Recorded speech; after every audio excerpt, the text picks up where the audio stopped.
Today we are standing here at the rooftop of Government Museum in Alwar. And look at the beautiful mountain range behind me. This is the beauty of the desert.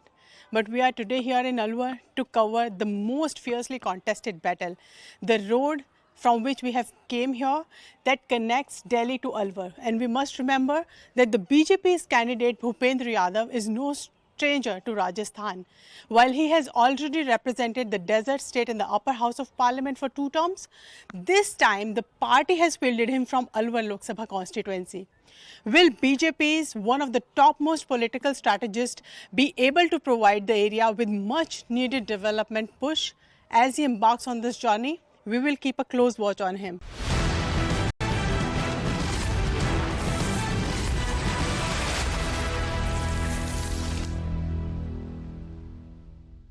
Well, if you are hearing bhajans, it's 5:30 in the morning, and we've been called by Mr. Bhupendra Yadav, who is our guest today, to meet him like very early in the morning.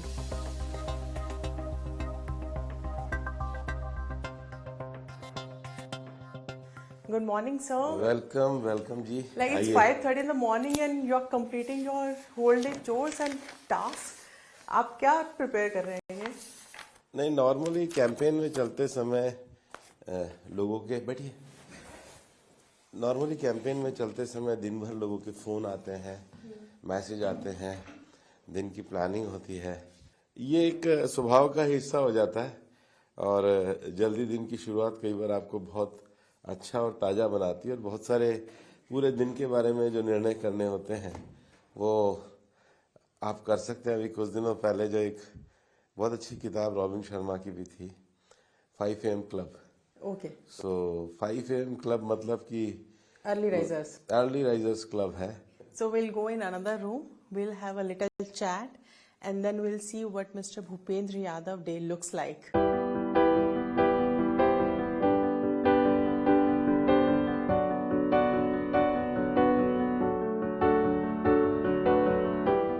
Well, I have a very special guest today, a man who is known to have ears of both Prime Minister Narendra Modi and Mr. Amit Shah.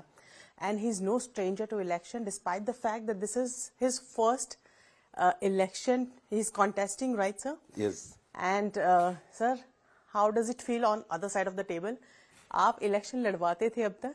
You were known to be the political strategist, one of the topmost in the party. But अब की बार आप election लड़ रहे हैं. कितना difference लग रहा है? नहीं, एक लंबे समय तक ऑर्गेनाइजेशन का काम किया है. स्ट्रेटेजिस्ट जैसी कोई चीज नहीं होती है. जो जिम्मेदारी आपको मिलती है केवल उस जिम्मेदारी को पूरा करना होता है और लड़ना भी अच्छा लगता है.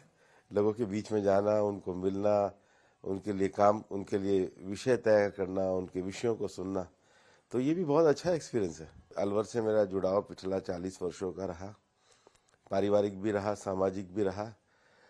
12 साल के राज्यसभा के संसदीय कार्यकाल में लगभग 193 काम मैंने अपने संसदीय कोष से अलवर के लिए किए और एक अच्छी कार्यकर्ताओं की यहाँ पे टीम है. तो अब जैसी टीम प्लानिंग कर रही है मैं उस हिसाब से लड़ रहा हूँ. भूपेंद्र जी, एक बड़ा जो सवाल विपक्ष उठा रहा है, कहें कि कांग्रेस के जो कैंडिडेट्स उठा रहे हैं और जिसको इशू बना रहे हैं, वो कह रहे हैं भूपेंद्र यादव आउटसाइडर है. How do you counter that? कोई इसको महत्व नहीं दे रहा और कोई ऐसा विषय है भी नहीं. आप कार्यक्रमों को उठा के देखिए, सब विषयों को उठा के देखिए. और मैं तो कह रहा हूँ कि ये तो 40 साल पुराना जुड़ाव है. ये तो अब कांग्रेस वालों के पास कहने को कोई विषय नहीं है.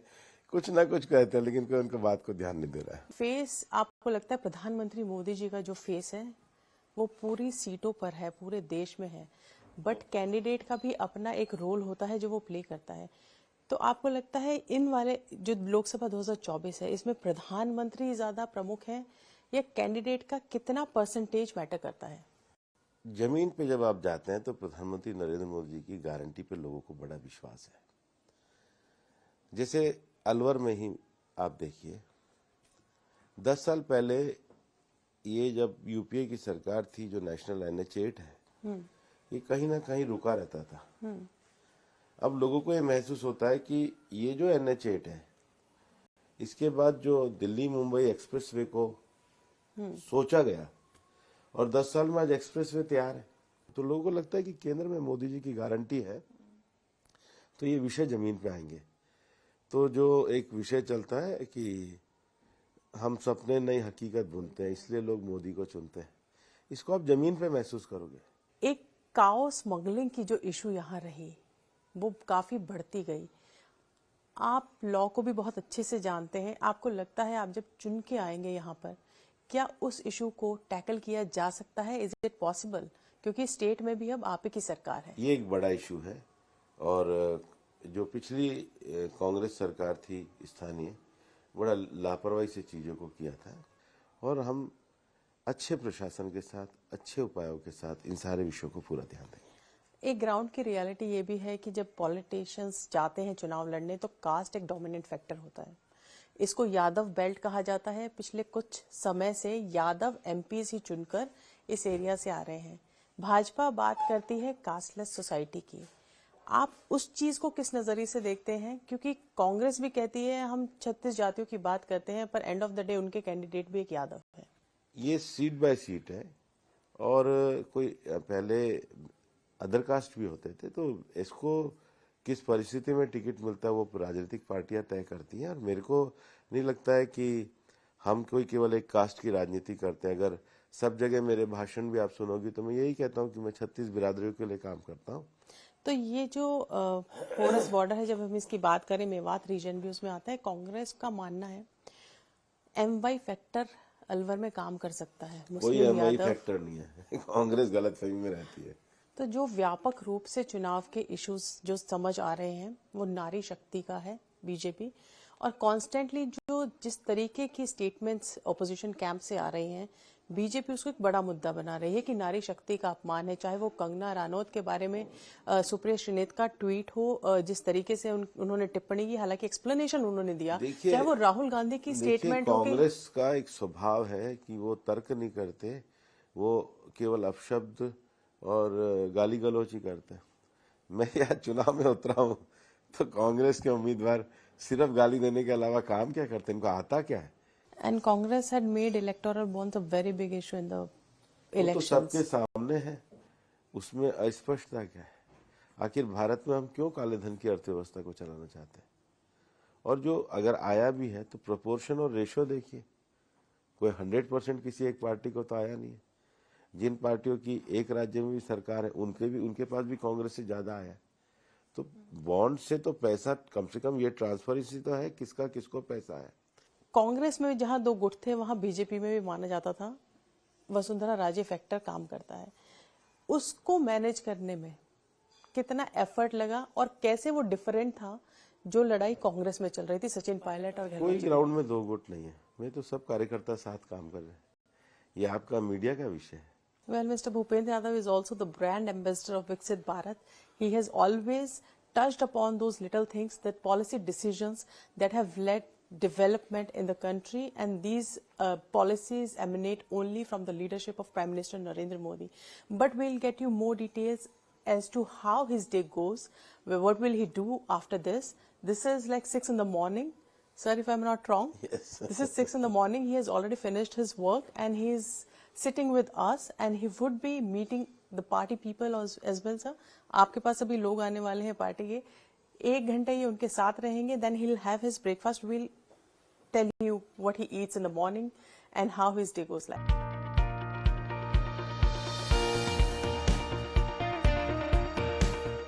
आप क्या खा के जाते हैं और कितना लाइट रखते हैं अपना खाना? नहीं, खाने में कोई ऐसा कुछ नहीं है। जो सिंपल सुबह का हल्का खाना होता है, पोहे वगैरह वो खाते हैं। रास्ते में जो लोगों से जो भी मिलता है वो खा लेते हैं। तो हमने देखा बहुत सारे लोग जो कैंपेनिंग में जाते हैं वो अपने गाड़ी में कुछ सामान रखते हैं। ऐसा कुछ स्पेशल जो आपको लगता है कि बाय चांस यहाँ खाना नहीं मिला तो एटलीस्ट ये हमारे पास होना चाहिए जो हम खा के और पी के निकल जाएं? नहीं, मैं तो केवल पानी और छाछ लेके चलता हूँ और बाकी तो मिल ही जाता है, ऐसा नहीं होता है। तो लोगों का प्यार है कि वो खिला के भेजते हैं आपको? हाँ, खूब। लोगों को मना करना पड़ता है, इतना खिलाते हैं। एंड देयर इज तिल के लड्डू आल्सो, सर। ये घर के बने हैं ये। तो आप ये खा के जाते हैं, आप ये लेके जाते हैं? नहीं, खा के जाते, लेके कुछ नहीं। मैंने कहा ना, लेके पानी और छाछ जाता हूँ। लेके पानी और छाछ जाता, बाकी जो लोगों का से मिलता है वही खा लेते हैं। पर यहाँ मावे का बहुत कल्चर है, यहाँ बहुत फेमस है। अलवर मिठाइयों के लिए बहुत प्रसिद्ध है। इवन मेरे चुनाव कैंपेन में अलवर की हलवाई एसोसिएशन ने मुझे बुलाया था, तो सारे हलवाई इकट्ठे हुए थे।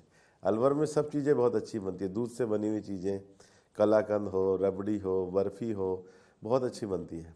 और आजकल आप सुबह जाती हो तो यहाँ कचौरी और कड़ी का नाश्ता भी बहुत अच्छा मिलता है। कचौरी कड़ी फेमस है यहाँ। तो अलवर उसके मामले में बहुत अच्छा, और मैं बड़ा खुश हुआ जब हमारे सारे हलवाई एसोसिएशन ने मुझे बुला करके अलवर का कलाकंद कैसे फेमस बने उसके लिए उन्होंने बात कही।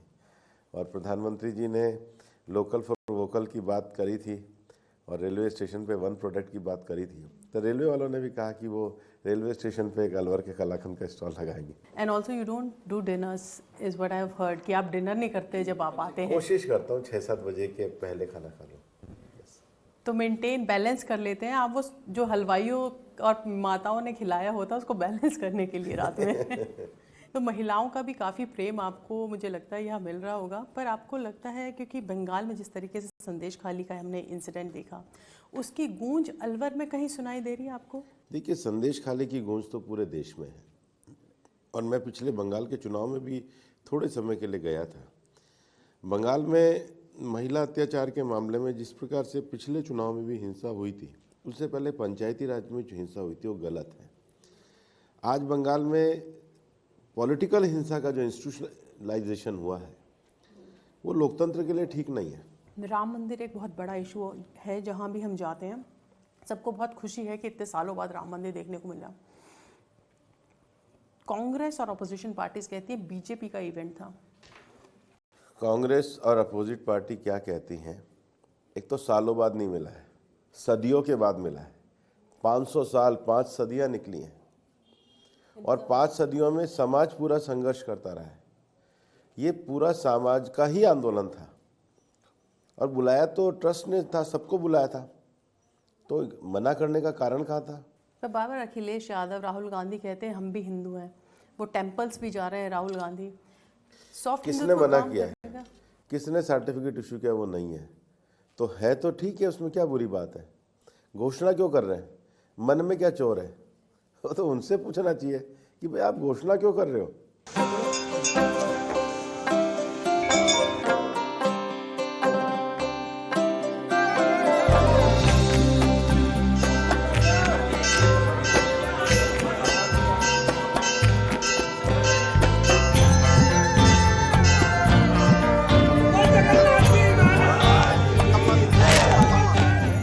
a very old Hanuman temple that is being visited by Bhupendra Yadav जी। भूपेंद्र यादव जी, इस हनुमान मंदिर में जो आप आशीर्वाद लेने आ जाए हैं, क्या महत्व है इस मंदिर का? नहीं, ये प्राइवेट मंदिर है।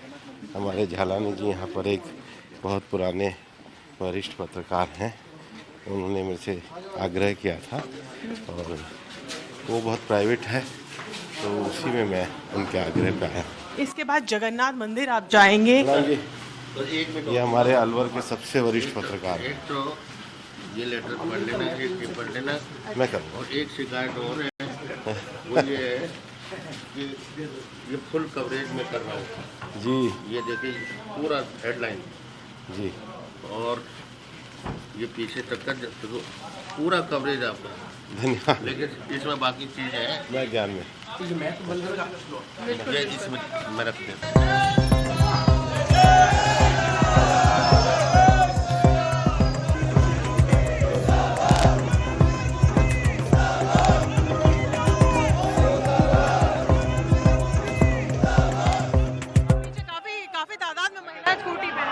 भजन भी गा रही हैं आजकल वो आपके लिए। ये तो हमारा उत्सव है, हमारी लोक संस्कृति है, हमारी मीणावटी का एरिया है, हमारे राठ का एरिया है, हमारे अहिरवाल का एरिया है, हमारा गुजरोट का एरिया है। सब जगह के अलग अलग लोकगीत हैं, और लोग पूरा इस चुनाव को उत्सव के साथ ले रहे हैं। पर दिलीप घोष जी ने भी एक टिप्पणी की ममता बनर्जी पे, जिनको उनको लगता है फटकार भी लगी। महिला पे कोई अमर्यादित टिप्पणी नहीं होनी चाहिए।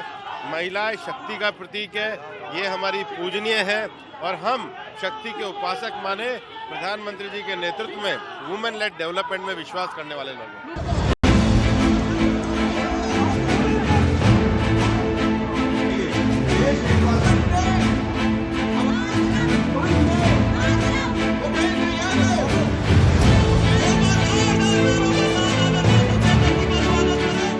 BJP's Alwar candidate Mr. Bhupendra Yadav is here at a very very big Jan Sabha that you could see. If you could just ask my camera person to just, show you the crowd that kind of has gathered today. CM Bhajalnal is expected here anytime. And I'm joined by the family members of Mr. Bhupendra Yadav. Two beautiful, lovely daughters. Both are accomplished in their own way. Shubha and Pragya, if I'm not wrong, right? So how is the feeling? This is the first time that he's contesting election. This must be first time for you to experience all of the rush. Thank you, Pragya ji. We are extremely happy and grateful for the support of the people he's getting. I'm sure he is not able to give you enough time. We don't have any of those problems. He always takes our time for his family, but we're really glad to be a part of this, and we're very happy and positive. Anyway, you are kind of being supporting him here. You are here today to support him, but is there any other way that you are supporting him? Do you call him every day? What kind of conversation do you have? Do you ask him, Dad, how's your day? So actually, I'll tell you something interesting. He is the one who in fact keeps in touch with everybody at home also. He makes sure that everybody's, he knows what everybody's up to, and he's just there for us in a lot of ways. So we are there for him to support him in whichever capacity we can. Do you also believe in Prime Minister Narendra Modi's leadership? Do you believe that the youth also believes what Prime Minister Narendra Modi is doing for the country? Yes, definitely, and we support it wholeheartedly and believe in it wholeheartedly. So that's not even a question.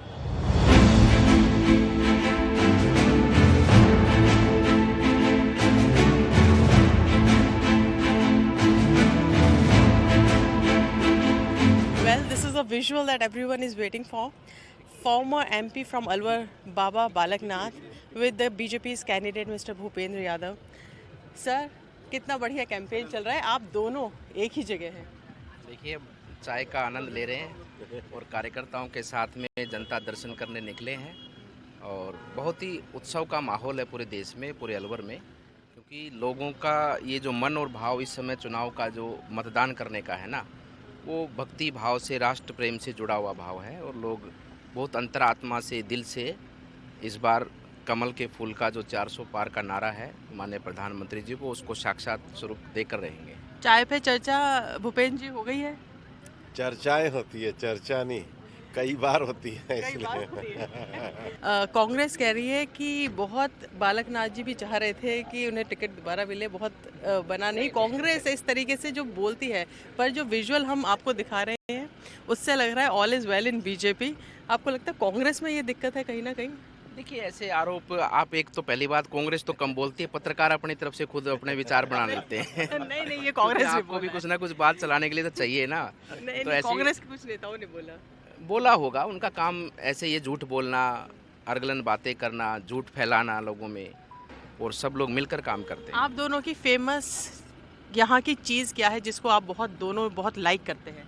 Alwar की। अलवर को ही like करते हैं। अलवर की मिट्टी को like करते हैं। अलवर की मिट्टी को लाइक करते हैं।